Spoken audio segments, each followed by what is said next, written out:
Bonjour à tous, donc petit retard à l'allumage, je suis absente aujourd'hui mais je serai bien en cours demain.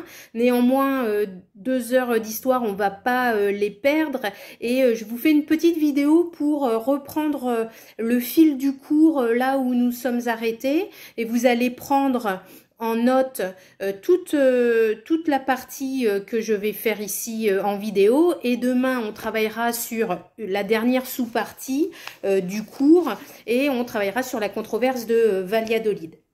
Alors, ce que l'on avait vu en classe avant de se quitter, avant les vacances, c'est que la découverte du Nouveau Monde va créer une première forme de mondialisation, c'est-à-dire des échanges transatlantiques. On avait vu que l'organisation, l'exploitation du Nouveau Monde, c'était l'objet de notre petit 1, se faisait et s'organisait petit à petit, notamment via le système de plantation, mais aussi via l'exploitation d'autres ressources, notamment des ressources minières comme l'or et comme l'argent. Et du coup, cela va avoir pour conséquence bien, le besoin en main-d'œuvre et le besoin d'une main-d'œuvre importante. Alors le petit 2, c'est la traite atlantique, une conséquence du commerce mondial. Et en effet, ce que l'on observe notamment dans le Brésil, qui est une colonie portugaise, c'est que le besoin de main-d'œuvre va amener les Européens, et dans ce cas-là les Portugais, à se tourner vers une main-d'œuvre africaine. Pourquoi? Eh bien parce que le choc microbien et les conditions de travail extrêmement difficiles que subissent les Indiens font, on l'a vu, que la population indigène chute considérablement.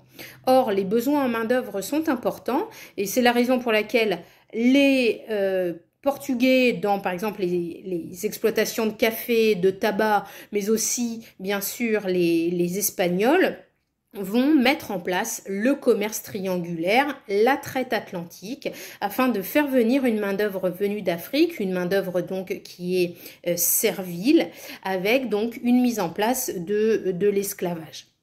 Et ces esclaves originaires d'Afrique noire vont permettre au cycle du café de se mettre en place, mais aussi par exemple au cycle du sucre.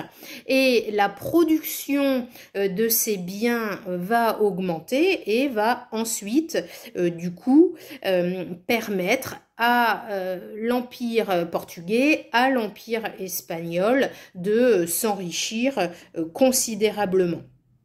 Et donc, on voit bien que à cette époque, cette mise en place de la traite atlantique permet donc un enrichissement considérable. Et c'est justement l'objet de notre petit 3, je vais vous envoyer également le diaporama, l'impact économique en Europe du grand commerce atlantique. Alors bien sûr, l'enrichissement de ces deux empires, il est considérable. On voit que est acheminé vers les ports, notamment le port de Séville en Espagne, notamment le port de Lisbonne au Portugal, eh bien les produits qui sont exploités en Amérique du Sud, dans les plantations, dans les mines. Ce sont des milliers de tonnes d'or, d'argent qui sont débarquées notamment dans le port de Séville et puis de denrées donc comme le sucre et le café, nous l'avons vu. Également le cacao et le tabac. Et ces villes portuaires européennes vont connaître un enrichissement et un boom assez extraordinaire avec une architecture qui témoigne encore aujourd'hui de cet enrichissement très fort. Je vous l'avais déjà dit, en Espagne, on parle du siglo de oro, le siècle d'or. Et les grands marchands du commerce transatlantique vont s'enrichir et ces villes vont considérablement s'enrichir.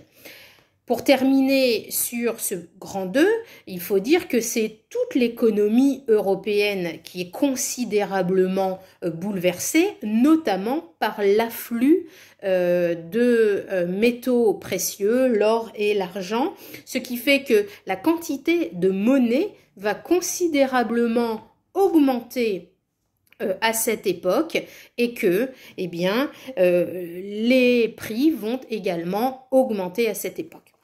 Voilà, hein, donc cet enrichissement de l'Espagne et du Portugal va entraîner l'arrivée dans la course atlantique, dans la course transatlantique de la France et de la Grande-Bretagne qui ne veulent pas être en reste et qui veulent eux aussi profiter de cette formidable opportunité économique que constituent eh bien, ces grandes découvertes et l'exploitation du Nouveau Monde.